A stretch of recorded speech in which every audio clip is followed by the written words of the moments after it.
Jamnagar cyber crime police station દ્વારા ફરિયાદ નોંધવામાં આવેલી છે, જેમાં એક જે ફરિયાદી છે એમને એક અજાણ્યા વોટ્સએપ નંબર ઉપરથી કોન્ટેક્ટ કરવામાં આવેલો હતો અને પોતાની ટ્રેડિંગ એડવાઇઝર તરીકેની ઓળખ આપવામાં આવેલી હતી. અને આ ટ્રેડિંગ એડવાઇઝર દ્વારા તેમને અલગ અલગ એક metaxoptions.com નામની વેબસાઇટ ઉપર ઇન્વેસ્ટમેન્ટ માટેનું એમનું એકાઉન્ટ અને વોલેટ ને લોગિન આઈડી બધું આપી, જેમાં તેને અલગ અલગ કંપનીઓ અલગ અલગ કોમોડિટીઝમાં ટ્રેડિંગ કરવામાં આવેલું હતું. અને કુલ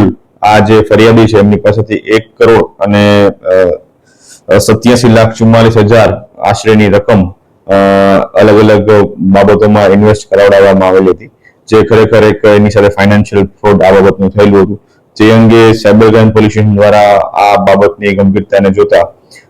સાયબર ક્રાઇમ પોલીસ સ્ટેશનમાં કુલ ભારતીય ન્યાય સંહિતાની કલમ 316(5), 336(3), 318(4), 61(2) તેમજ આઈટી એક્ટની કલમ 66C અને 66D મુજબનો ગુનો નોંધવામાં આવેલો છે. અને જે આ અજાણ્યા વોટ્સએપ નંબર પરથી જેણે આ સંપર્ક કર્યો હતો એ અને જે બેંક ઓફ મહારાષ્ટ્રના જે એકાઉન્ટના ખાતામાં જે આ પૈસા એમના ટ્રાન્સફર થયેલા છે દિવાળી એન્ટરપ્રાઇઝમાં, આ બંને વ્યક્તિઓ વિરુદ્ધ ગુનો દાખલ કરી અને આગળની ટેકનિકલ તપાસ અને અલગ અલગ તપાસો હાલ ચાલુ છે.